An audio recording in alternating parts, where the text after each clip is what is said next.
Assalamualaikum warahmatullahi wabarakatuh. Pada hari ini saya akan menjawab hasil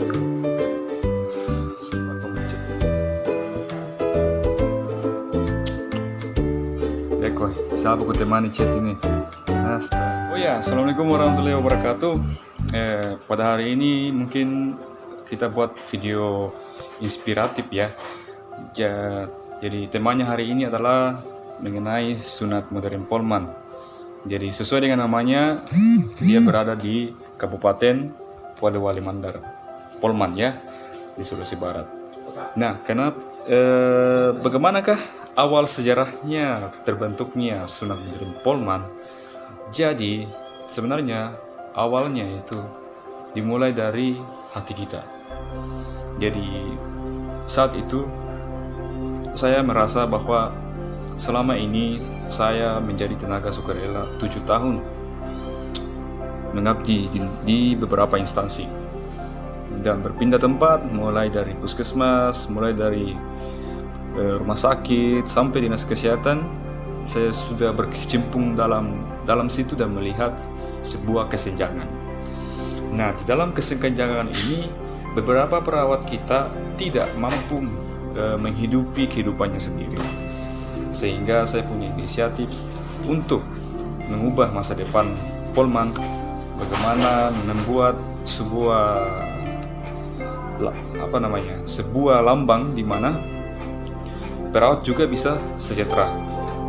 Sekaligus juga sunat modern Polman ini bertujuan untuk membantu orang-orang yang betul-betul kekurangan. Jadi tidak mementingkan diri sendiri juga. Artinya kita menolong sesama. Karena jujur, kita harus lebih bersyukur lagi. Karena kita sudah punya tenaga, sudah punya ilmu dan sebagainya.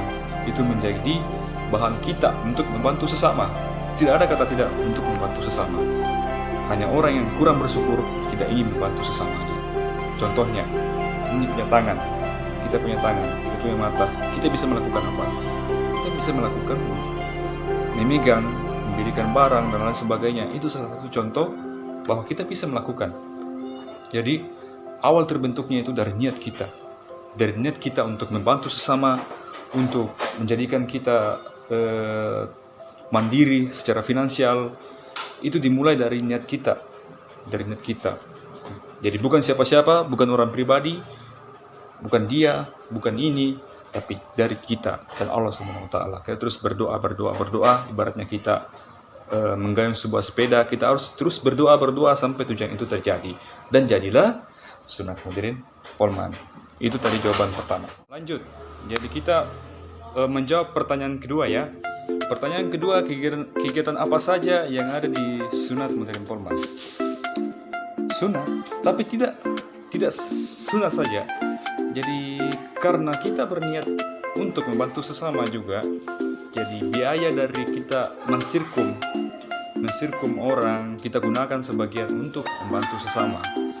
Jadi kita ajak beberapa teman-teman, beberapa rekan yang ingin membantu sesama, baik itu dari orang tidak mampu, mualaf maupun anak yatim, kita bantu mereka karena orang-orang ini sangat memerlukan namanya bantuan.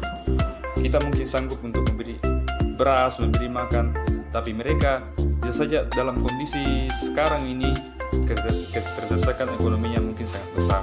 Jadi kita harus bisa membantunya. Jadi kegiatan fokus utamanya adalah satu, membantu orang yang betul-betul memerlukan bantuan kita. Terus yang kedua yaitu membantu kepada rekan-rekan mahasiswa maupun perawat-perawat maupun siapapun itu rekan-rekan yang mencari ilmu.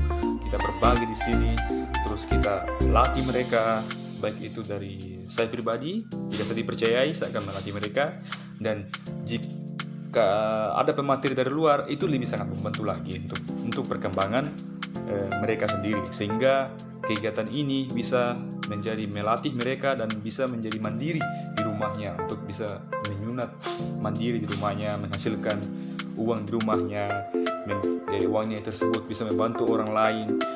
Itulah kegiatan utama dari sunat modern Polman. Ya, pertanyaan ketiga, tantangan. Jadi tantangannya dalam sunat modern Polman adalah bukan dari organisasi itu tersendiri, organisasi bisa banyak, bisa sedikit, tapi yang paling menantang adalah diri kita sendiri, di mana kita ingin melakukan dan banyak rintangannya. Makanya kita harus memperkuat niat kita, keinginan kita, dan tidak takut untuk melakukan.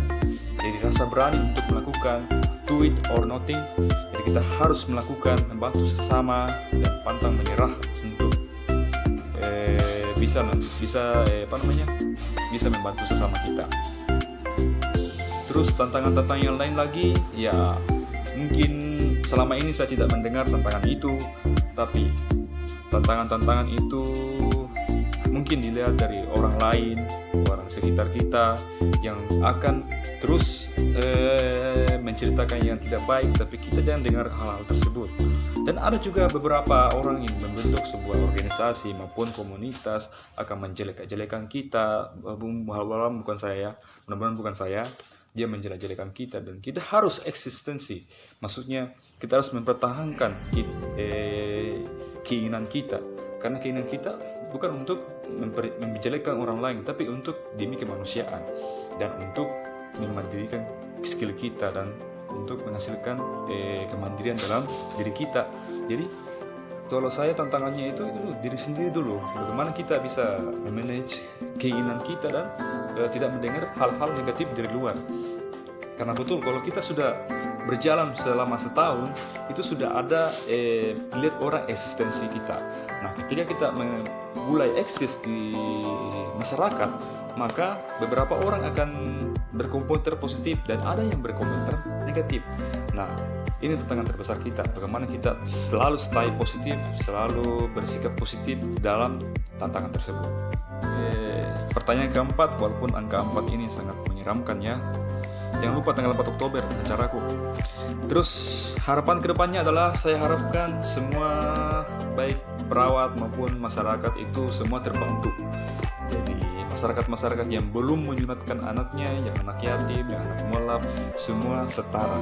Artinya mereka bisa dilayani di khitannya atau sunatnya itu tidak mesti menunggu kaya dulu, karena mereka rata-rata banyak yang miskin.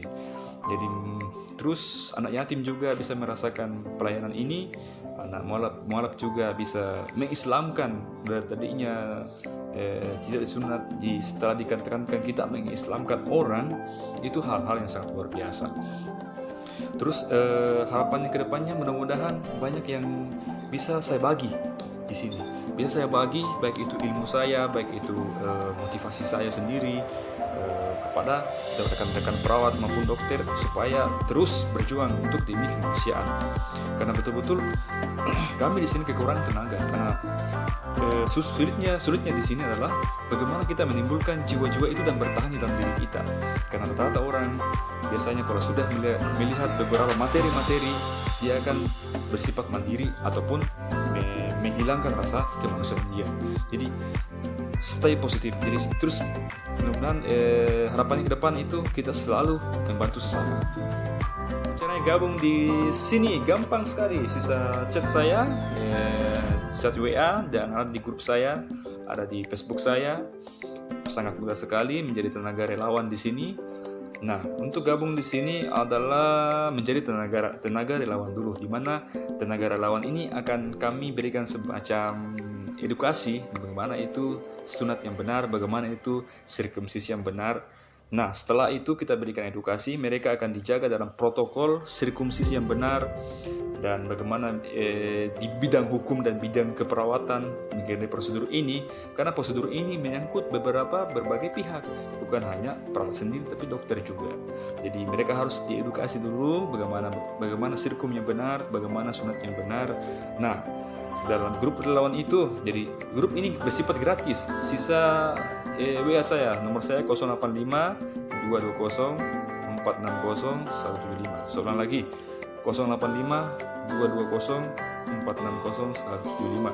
Jadi jangan takut kalau soal berbagi ilmu, kita tidak akan pelit. Nah, tapi kalau setelah relawan bagaimana Kak? Ya, setelah relawan kita akan beberapa ikut basos dan bersifat praktikum. Nanti di situ ada sedikit uang praktikum bagi mereka yang ikut dalam Sunat Modern Polman ini. Jadi tim Sunat Modern Polman ini betul-betul kami akan berikan betul ilmu, dan Anda akan berkecimpung di kemanusiaan dan meningkatkan skill teman-teman, dan bisa membuka praktik sendiri di rumah. Harapan saya seperti itu, sehingga dia bisa meningkatkan penghasilannya, bukan hanya di instansi, bukan hanya di puskesmas, bukan hanya di rumah sakit, tetapi dalam segi Sirkom ini itu sendiri bisa juga menghasilkan untuk mereka. Oke, jadi menurut saya cara gabungnya itu tadi hubungi nomor WA saya.